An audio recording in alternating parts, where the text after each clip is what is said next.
Hello, everyone. Welcome back to the United She Stands podcast. Today, we have a member of the Patriotic Millionaires, and we are going to learn all about that in this episode. But first, I'm going to tell you about our guest. Ashley Craig is a former finance and audit professional who has spent her career working primarily for large corporations like the Walt Disney Company, Interpublicgroup, and Morgan Stanley. Ashley is a lifelong environmentalist, advocate for fair taxation, and corporate social responsibility. She retired from corporate work in 2022 and currently volunteers with political and social causes like Patriotic Millionaires. I'm so excited for you all to hear about this organization and what her and all the other members do and what they stand for and what they're striving for. Thanks for listening, and we really hope you enjoy it. Ashley, welcome to the show. Thank you. Thank you for having me. Yeah, it's not often I get to welcome an Ashley, which kind of surprising because it's a very common name, but I don't know that we have had. I was another gonna Ashley. say, I think this is our first Ashley as a guest. Yeah. We've had other Sarahs for sure. Yeah. I'm kind of an old Ashley too. When I was named Ashley, very few girls were named Ashley. Yeah. Okay. I think that's fair because for sure, there were a lot of Ashleys. There are a lot of Ashleys my age. I went to like 100-ish kids in my high school, and I think there were like 6 or 7 Ashleys just in my grade. So, Oh my goodness. Yeah, no, I was, as a matter of fact, I had other kids obviously would tease me and tell me it's not a girl's name, it's a boy's name.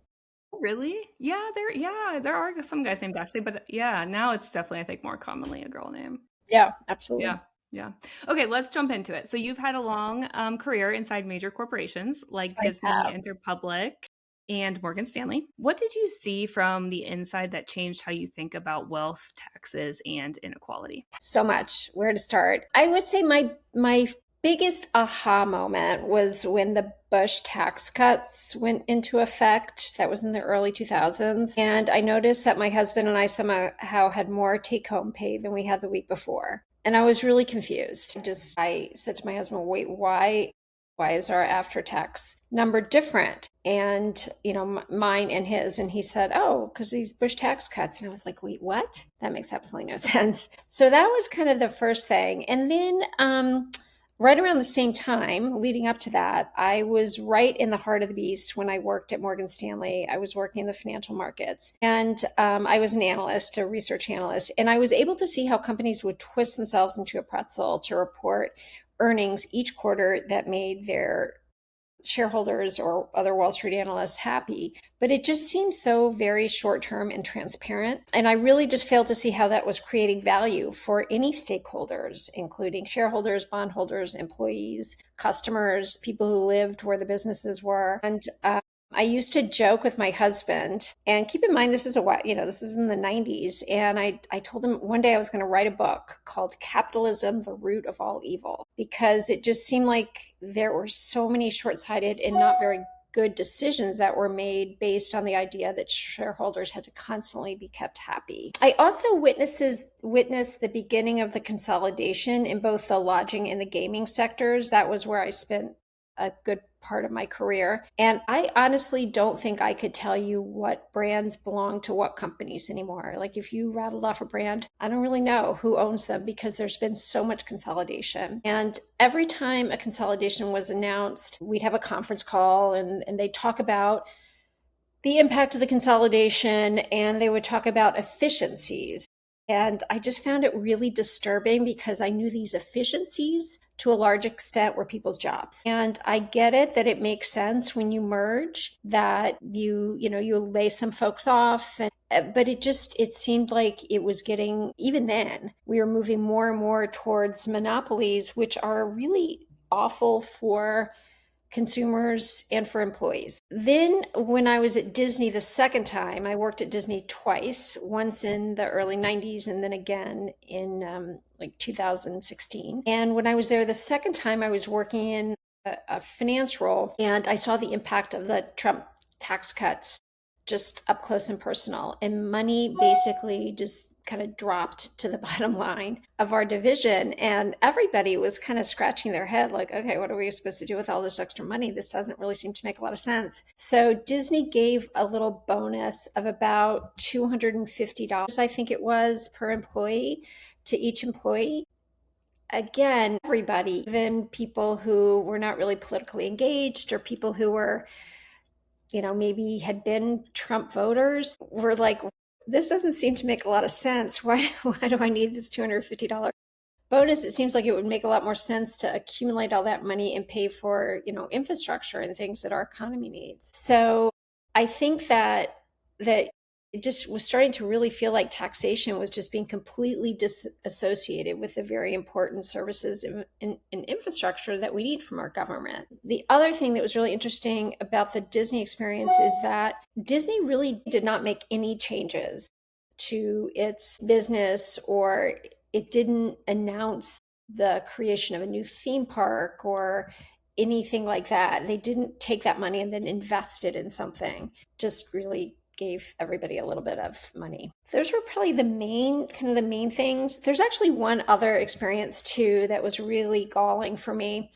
When I was on Wall Street, I started in 1995. My husband started in 1994. And that was really when bonuses were starting to just go crazy. So Wall Street employees would earn a salary, which was a reasonable salary, but then they would get a bonus that would sometimes be, it could be as much as like 10 times what their salary was. And it just didn't seem to make a whole lot of sense to me, because instead of paying like more modest bonuses so you could kind of keep people around, create a more stable work culture, the companies really seem to buy into this boomer bust thing. So they pay somebody $3 million in one year and then lay them off the next, which just made no sense to me. I was like, how are you, if somebody's worth so much that they're worth a $3 million paycheck, why would you then turn around and lay them off the next year? And then the thing that was a real killer for me was in 2008, during the financial crisis, when companies paid bonuses to employees, even though they shouldn't have. And the worst was Merrill Lynch. So Merrill Lynch was just like headed for, it was just basically kind of a dumpster fire. And then Bank of America came in and kind of saved them. But they paid their bonuses. They accelerated the payments of their bonuses. So typically bonuses are paid after the first of the year. They're maybe announced at the end of the year, or the beginning of the next year, and then paid shortly thereafter.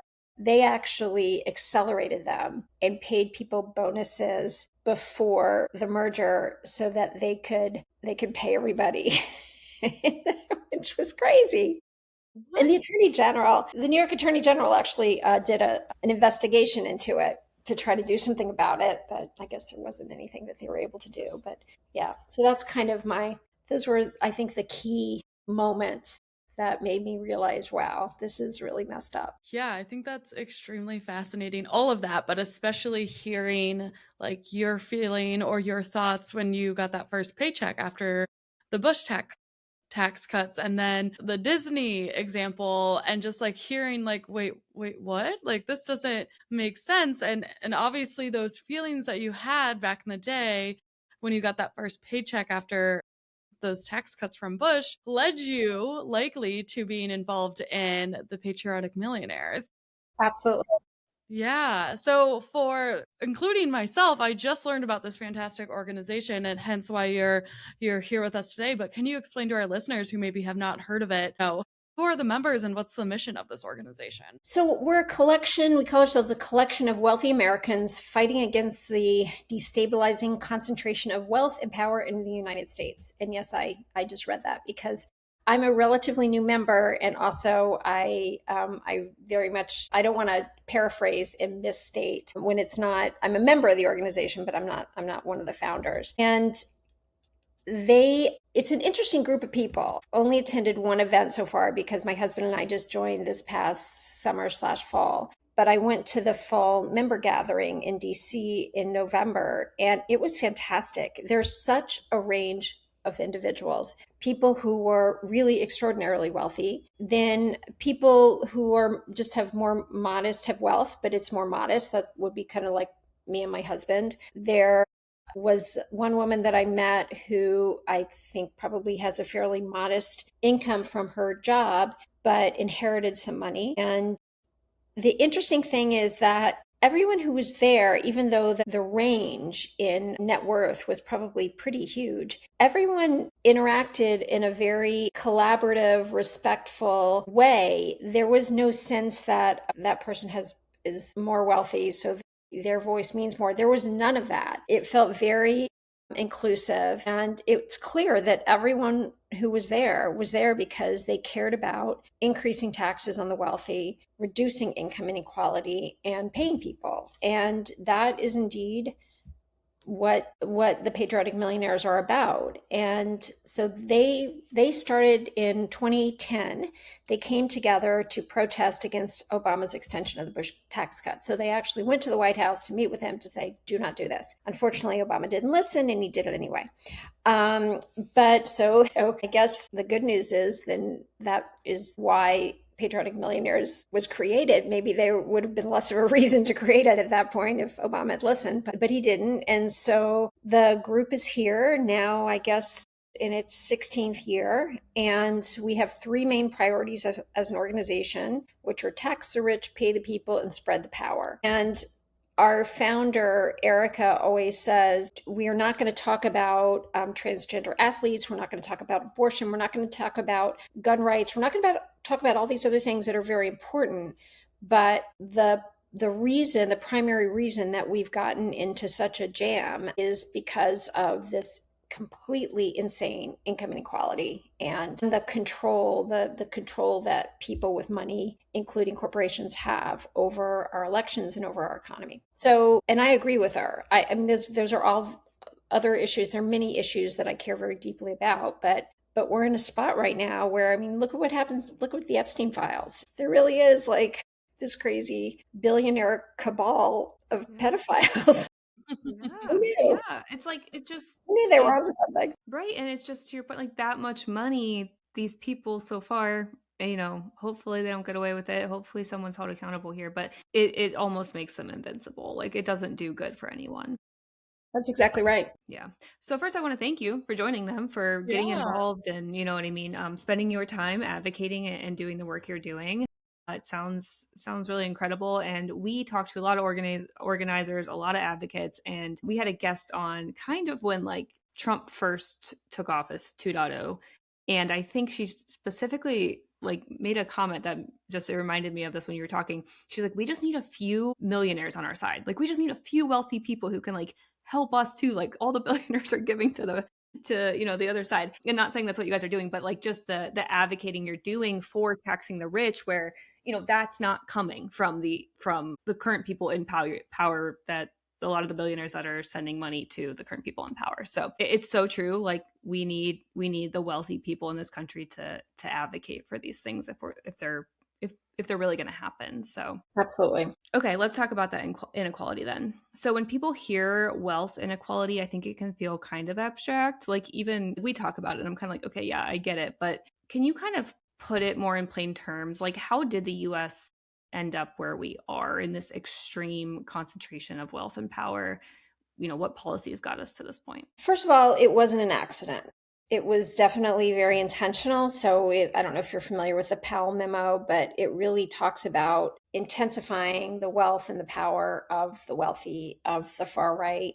And what that Powell was, he was a Supreme Court justice, and he was as a Supreme Court justice, he was known to be very kind of soft-spoken and considered a very kind of reasonable, moderate justice, although he was a conservative leaning justice. But he wrote this memo, and it's known as the Pell Memo, and it basically talks about kind of this roadmap that led to Project 2025. So this is something that I think the wealthy and the powerful and the kind of the right they've been working on for a long time, is to give more money and to concentrate as much wealth as possible at the top. And so some of the specific policies that have really made a big difference are wage policies, for one thing. So minimum wage was introduced some years ago, but it hasn't been raised since 2009. It's been stuck at seven and a quarter at 2009. That's just ridiculous. Seven and a quarter, it's a minimum wage in 20 states. And seven and a quarter is the equivalent of about $15,000 a year. There's not any place in the United States where anyone can make seven and a quarter or can live on $15,000 a year. And even in places where the minimum wage is $15 an hour or more, that still isn't enough to cover your basic cost of living in a really 90% of all locations in the United States. So that was one thing, is wages. They've been kept depressed. And this isn't a left versus right thing. There have been plenty of opportunities for the Democrats to raise the minimum wage, and they haven't. And then taxes. I mean, the taxes are, if you look at a graph of taxes on the wealthy, taxes have continued to come down, and the same thing for corporations. United States corporations are very undertaxed. And then on top of it, because there are all these tax loopholes, and we have this huge industry of people who make fortunes by helping corporations avoid paying any taxes, many corporations pay next to nothing. So corporations aren't paying their fair share of taxes. The wealthy aren't paying their fair share of taxes. So that wealth just continues to kind of froth up and accumulate at the top. And then there's been more monopoly power, like I talked about before, in the industries that I worked in. Really, every single industry has been a victim of consolidation. Look at Amazon, for crying out loud. And it now is just a reflex. I think people need to buy something, and so they just immediately go on Amazon, which I understand. Especially, and the thing that's really a shame is then we'll say, okay, well, you should boycott Amazon. Well, okay, so I can do that. I'm retired, and I have the time to do all this research on like these different woke websites to figure out where I can buy things, or I can drive to my local store or whatever to buy something so I don't have to rely on Amazon, and that's what I do. But if you're a working mom, and you're barely getting enough sleep, and you're barely making everything happen, and your kid needs something, you're going to order it off of Amazon, and 100% you should. But the thing that's problematic isn't that the person is buying something off of Amazon. It's that a company has been allowed to get to be this big and this nefarious. And then connected to that, Amazon's a perfect example, is the money in politics. So people that have wealth, that have all this power, want to keep it that way, which I think is really unfortunate. And I don't think that we should act like that's normal, because I don't think it's normal. I think it's concerning. So it's like basically a snowball effect. And the wealth and income inequality keeps just like literally widening. I say exponentially. I don't know if it's really exponentially, but it does widen considerably every single year. The other thing that's really important is our economy has shifted away from manufacturing and production to what's called kind of financialization. The US transitioned from a real manufacturing-based economy to a service-based one, particularly in finance, technology, and healthcare. And so as manufacturing declined, that capital has flowed into sectors that are supposed to promise higher returns, like financial markets. So there's all this focus on financial markets, on financial products, and then the regular public financial markets got where that used to dominate the financial world. That's now just like a tiny little fraction of it, because there are all these private markets, including venture capital and private equity. So there's so many people now that are making their living, like pretty much all the people who control the most wealth are making their living by just kind of restructuring, taking companies, selling them to somebody else, lobbing on more debt, which I don't see how that is creating value. And the reality is, in many cases, it's actually destroying value. And then kind of at the same time, some of the other policy decisions that were made is the repeal of the Glass-Steagall Act. That was I don't know if you all are familiar with that. That's a old-timey financial regulation that went into effect after the Depression, after the financial collapse in the 30s. And so that's what basically said, okay, we can't have this type of prospecting related to financial markets that has brought our country to its knees. And so, but they repealed a lot of it in 1999. And then Note that wasn't under a Republican president. And we always at Patriotic Millionaires we say we're nonpartisan. It's not left versus right. It's top versus bottom because there's plenty Mhm. of shame to go around. But Glass-Steagall was repealed, and then look what happened. 9 years later, the market crashed. So then you're probably thinking, but so then they probably tightened the regulations. They did not. And then stock buybacks is another big one. This focus on maximizing shareholder value. So it's all been very well structured and very successful. Yeah. The I have perfect snowball. Yeah, I have two things I would like to touch on off of everything you just said. First of all, thank you for walking us through that. I feel like that was a very comprehensive but succinct, like, how did we get to where we are?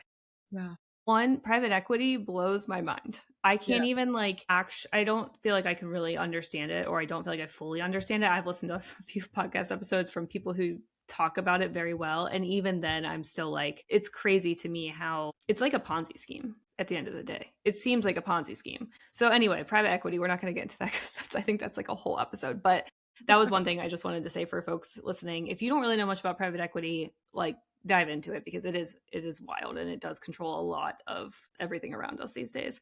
And then number two, I love that you talked about the Amazon example in relation to like folks buying versus and not being upset with them or like telling them they shouldn't do that because it's the systems. We should be talking about the systems, not the people Yes. just trying to survive in the systems. And I think that's really important because I know, I'll just say, like, I almost feel guilt sometimes as an activist. I just ordered off Amazon the other night. My son, we put up the last pull up on him, and I was like, well, crap, I don't have time to run out tomorrow and get another box, and they will be here tomorrow if I Amazon them. And that's what we did. And it's just like we're all just trying to Good for survive in you. this. That's Yeah, really, we're all just trying to survive in this world that we have to live in. And so we can be mad at the systems, but we shouldn't be mad at the people in the systems. you are 100% right. That is dead on. Yeah, totally.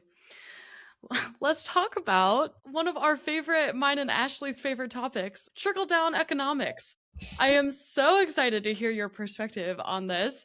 And for maybe some of our listeners who don't know, trickle down economics we've been told for decades that this is going to work. If we cut taxes for the wealthy and corporations, prosperity will trickle down to the middle and lower class. Okay, got it.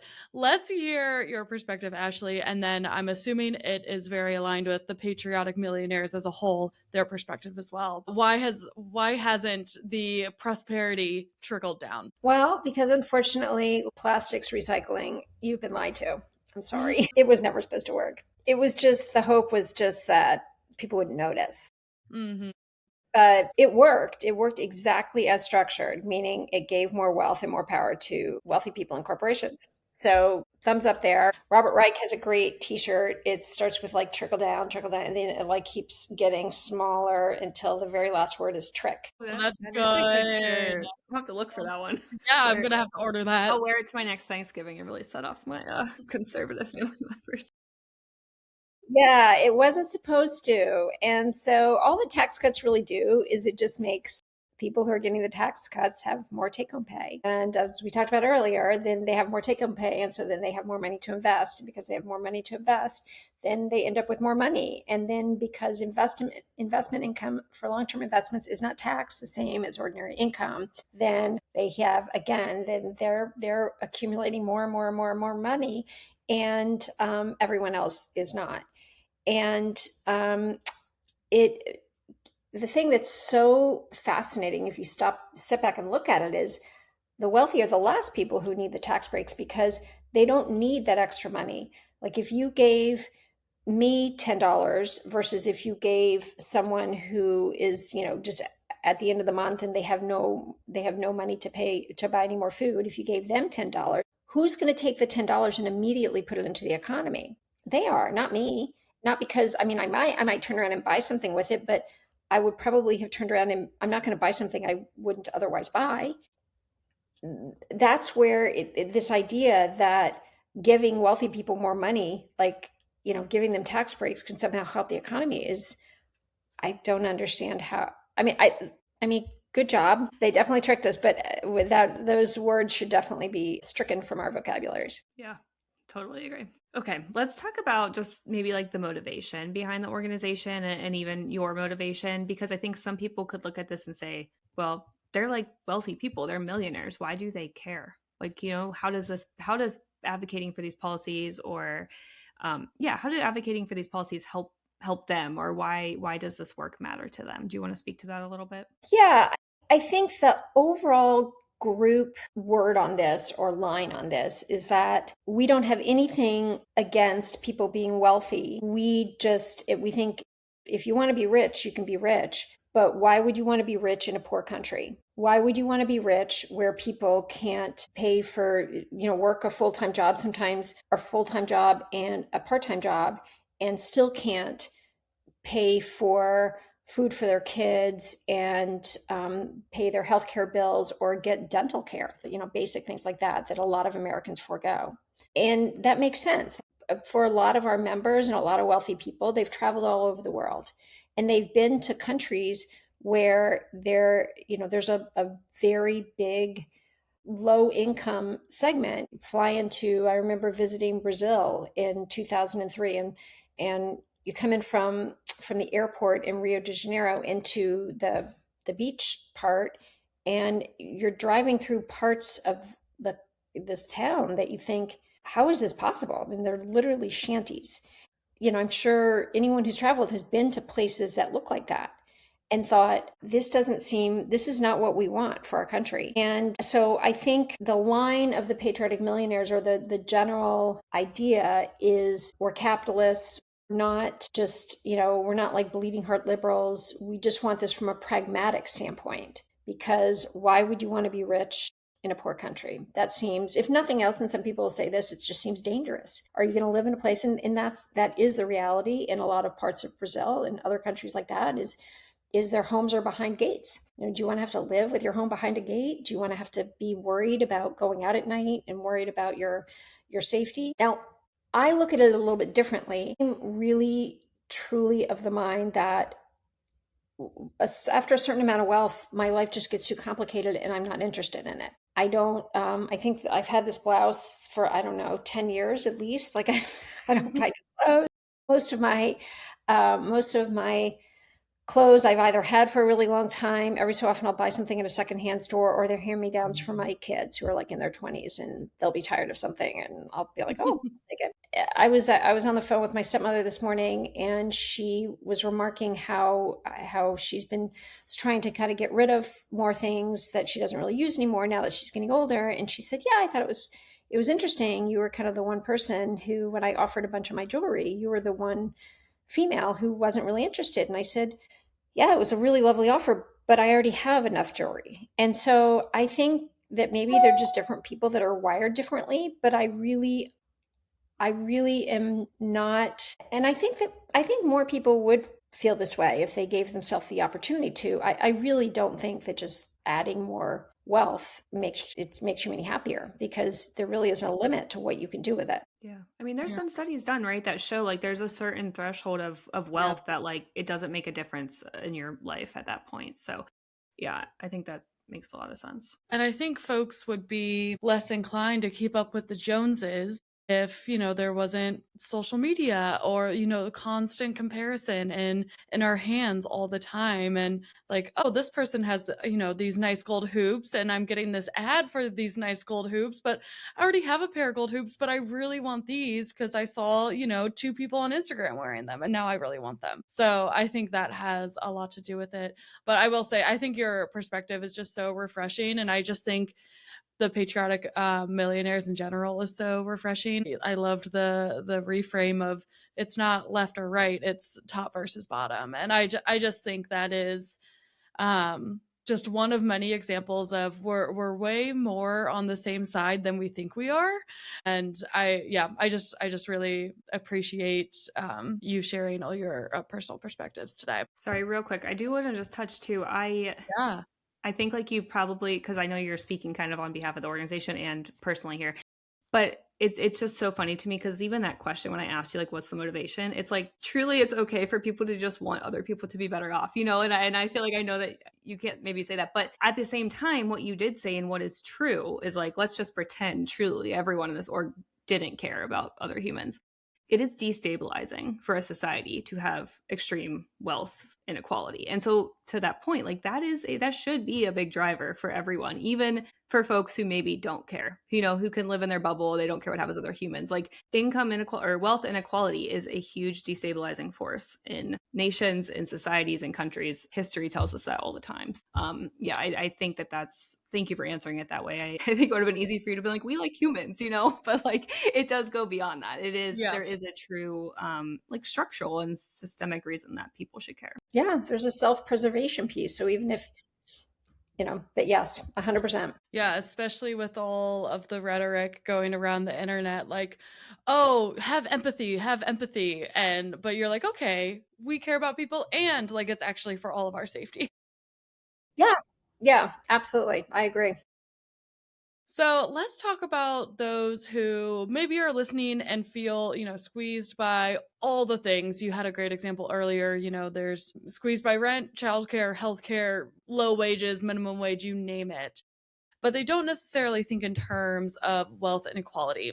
How can you kind of frame this issue to explain how the issue is really directly affecting their daily lives? I think this is a really great question. This is really probably defining their lives and they don't even realize it.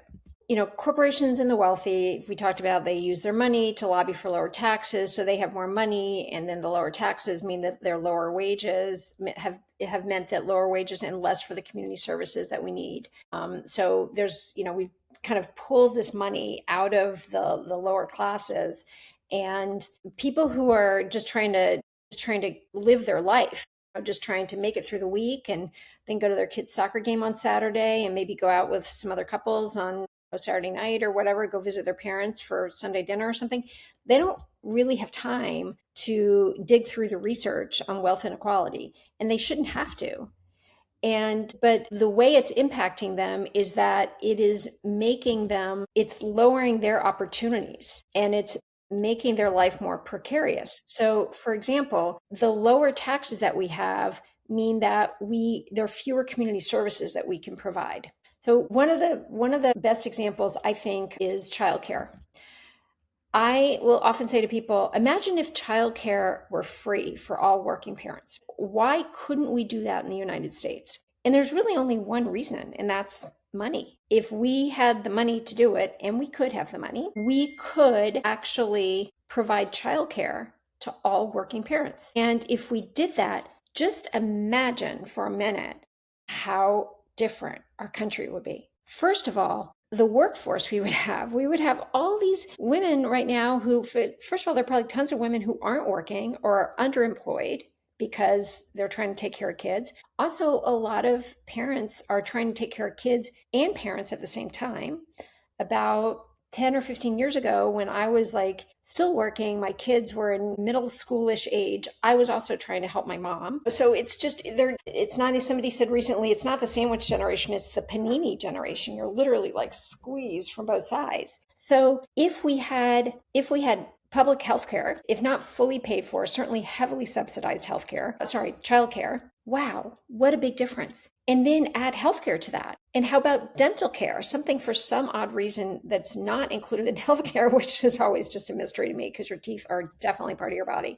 So these are things that are heavily impacting all of these people's lives, and they're not realizing it because they haven't even been shown the opportunity. They haven't been shown that this is something that could be possible if you had people in Washington fighting for what's right in this country, which is to have a stable, sustainable economy, not one that's completely rigged and catered to the wealthy. Yeah, that's such a great example. And as a parent to a young child, very relatable for sure. So, okay, let's talk a little bit more about workers and wages, because I know we mentioned the minimum wage before, but can you talk a little bit about how, or I should say why, paying workers more is not just kind of like the right thing to do, but how it really would actually be good for business and our economy in general? Well, we are a consumer-based economy. So the United States really relies on consumers to keep the economy going. But right now, a lot of our consumers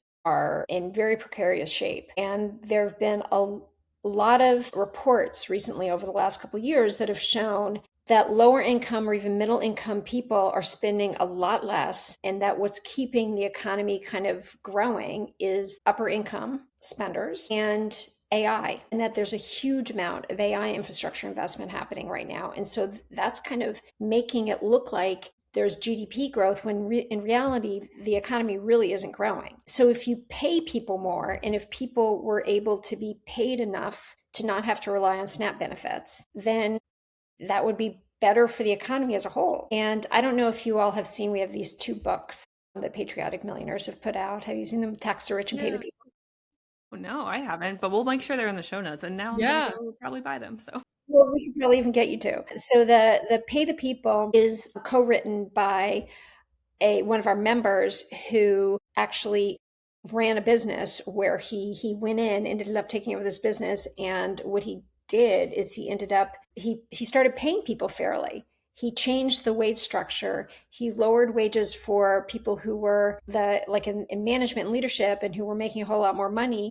And he reduced their wages and he increased wages for the people that were working, who were actually doing the everyday work. And so as a result, turnover declined, happiness increased, people wanted to stay there, and the culture of the company really turned around, and there was a huge improvement. Look at companies like Costco. They actually pay their people more reasonable wages versus Starbucks, I think, is a perfect example.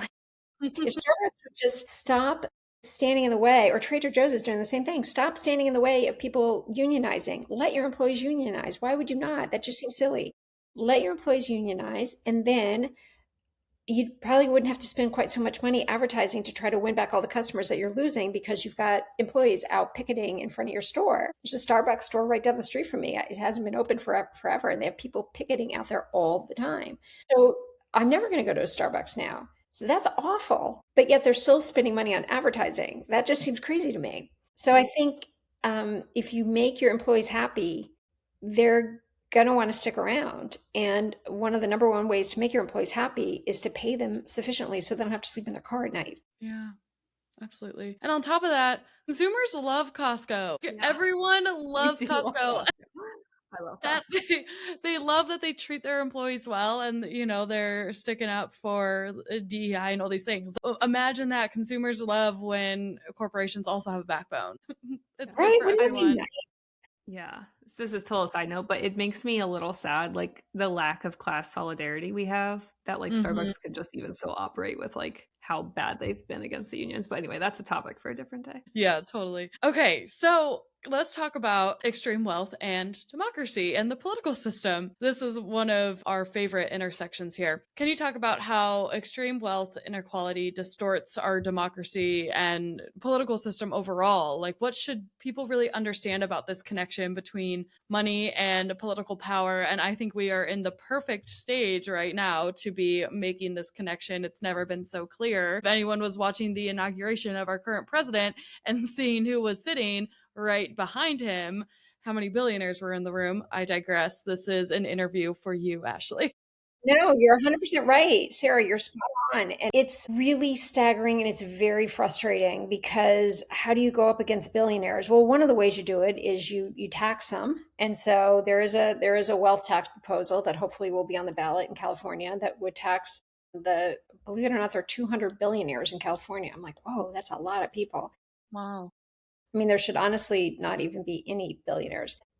Now the spending is so extreme that a statistic that I read today, I think, was that one out of every $6 spent is coming from these uber wealthy, 200, not the same 200 that are in California, but some subset of billionaires that are in the US, because I think there are probably some billionaires that just count their money and hang out and don't really do anything nefarious with it. But the ones that are continuing to put it's more than their finger, they're putting like their entire body on the scale to tilt it in their favor, are incredibly problematic. Now, interestingly enough, I don't know if you read much on what happened in the recent election over the weekend in Texas, but I'm hopeful that we may be kind of reaching a little bit of a turning point on this, because the candidate that won by a very big margin spent nothing for, I think, the last 2 or 3 weeks, whereas the Republican candidate spent something like $300,000, which is in a state race is a lot of money. I didn't know that. Yeah, Yeah. I mean, I knew about the election result, but yeah, I I didn't didn't know. realize the money Yeah. spent on it. Yeah. So I think that the word is starting to get out that that billionaires buying races isn't really cool anymore. And one of the things that we ask all of our candidates before endorsing them is whether or not they're taking PAC money or corporate PAC money, corporate money, because we really want to get back to where the kind of the ordinary person can fund campaigns. Now, I'll give a disclaimer in that, yes, so as Patriotic Millionaires, we endorse candidates and then we're all encouraged to support them, financially support them. And we're able to support them at a higher level than kind of that middle class American is. But the policies that we are advocating for are actually not in our direct financial interests. And so that's where I think we're not, yes. So, yes, we maybe have the ear of politicians, and a lot of our members know a lot of the elected officials quite well. But when they're talking to them and when they're influencing them, it's on policies like tax the rich, pay the people. And one of the things that is very important to Patriotic Millionaires is getting the money out of politics. And that is, I'm confident, is an upcoming policy priority because we have to reform how spending in politics works. Yeah, absolutely. And I mean, you Absolutely. mentioned like you guys spend it out, but it's like you have like this is where it's always like the cat, the egg or the chicken or the egg or whatever. Like you kind of have to if we want to change the system. Like Right.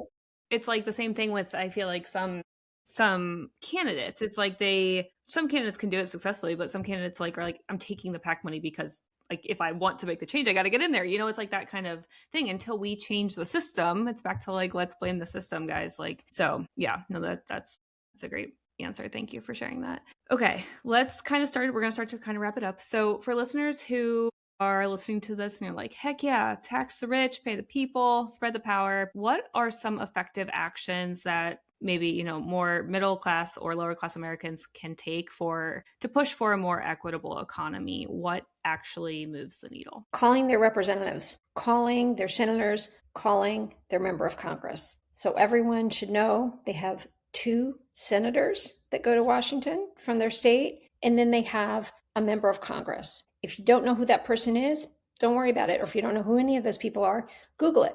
There are places where you can just put your zip code in, and they will tell you who your representatives are. Those people are paid to represent you, and call their offices. If you're nervous about talking to a person, call when you know the office is closed and leave a message. You can also email, call as much as you want. I mean, that's their job, is to listen to you. So call them and tell them what you want. Tell them that you live in Texas and it's ridiculous that wages are, that the minimum wage is 7.25. Tell them that you're infuriated by the fact that they're billionaires that are influencing our elections and our economy. Tell them that you're so darn angry about all this crypto legislation that's been passed that isn't doing what needs to be done to protect consumers. Tell them you're sick of all the grift that's coming out of the White House. I mean, every other minute, Trump is trying to, just steal more money from the American people.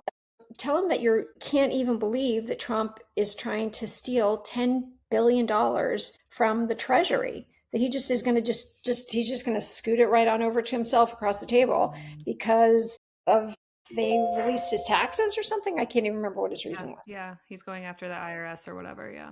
All those things. Make your list and then call them. Call them every single day. Put their number in your phone, program it, and then send that contact to friends and relatives that live in the same area that you live in. Then the other thing you can do is vote. Make sure you're registered to vote, vote in the primary, and then vote in the general election. Also, remember that not all Democrats are created equal. So, yes, we need a blue wave, but we need a real blue wave. We need the right color blue. We need people who will stand up to the complete authoritarian power grab that is happening right now. Our Constitution is being absolutely shredded. Our institutions have been gutted. So we need people who are ready to, God bless them, go into Washington and divide and conquer and start doing all the things that need to be done, including impeaching, including investigating. I mean, the fact that the Department of Justice, supposedly the Department of Justice in the United States, said that no one in the Epstein files would be held to account. That's just Unbelievable. absolutely not acceptable. And if you're overwhelmed by all the things, then pick one issue, pick what you think is the most important thing, and just call your member of Congress every single day. If you're in a red area, call your member of Congress and read from the Epstein files to them. I know quite a few people that are doing that, and it's brilliant. So, yeah, so don't forget these people work for you. Yeah. No, that's great advice. I also love the not every Democrat is made equal. Yes. That's why primaries are so important. So That's right. you can go look up if there's multiple candidates in your Democratic primary, who is taking PAC money, who is, maybe advocating for things like Medicare for all or universal childcare, things like that. They have a platform, and go check them out, because that is why people get so frustrated with, like, we don't have any good candidates in November. Well, that's probably because you didn't vote in your primary. So go vote in your Mhm. primary. We do endorse candidates, and they're on our website. So people can, Even for Great. primaries? yep. And we have endorsed Perfect. candidates, yes, including in primaries. Okay. Perfect. Amazing. We'll be sure to include that. It's also funny that you mentioned the correct shade of blue, because Ashley she put together this whole sheet of Ohio races and the primaries, and she has it color coded of, like, I think it's light blue is like moderate Democrat, and then dark Moderate, blue. or more like, I'll say, like, typical, and then Yes. progressive, like tax the rich people, as dark Yes, blue. yes, that's the dark blue, and we want to see all the dark blue. Yeah. Exactly. Yes, yes. Okay, one last question for you. We love to end on a high note, especially after all of the crazy things we need to be calling our representatives about. What gives you hope that we can turn all of this around despite how entrenched these systems feel? Well, people like you two that are hosting this great podcast and talking about these things, all of the candidates that you're calling kind of the right shade of blue, there's some really cool ones out there. I have a Zoom tomorrow with Richard Ojeda, who's running in North Carolina, and he's trying to flip a red seat blue. A lot of these people that you hear them on when I hear from them, and they're just so passionate and they're ready to do the work. So that's what gives me hope. It also, this last Friday, gave me so much hope. Seeing kids leaving schools in Long Beach to march out with their signs. I love that. And I think it gives me hope that people are realizing that we're in a crisis and that we need to create the America we really want. Because the last thing I'll say is that people say all the time, this is America, I think the sad news is this kind of is a lot of what America has been. I spent a part of my life living in the South, and America is not, we have things to be proud of, but we also have things that we could definitely do better, lots of areas of improvement. So I think this is our opportunity. Rome is basically burning, it's smoldering. So let's rebuild it. Let's rebuild it in the right way. And let's do it collaboratively and inclusively. And it's going to take a long time. I just hope that it gets there in my lifetime. Yeah.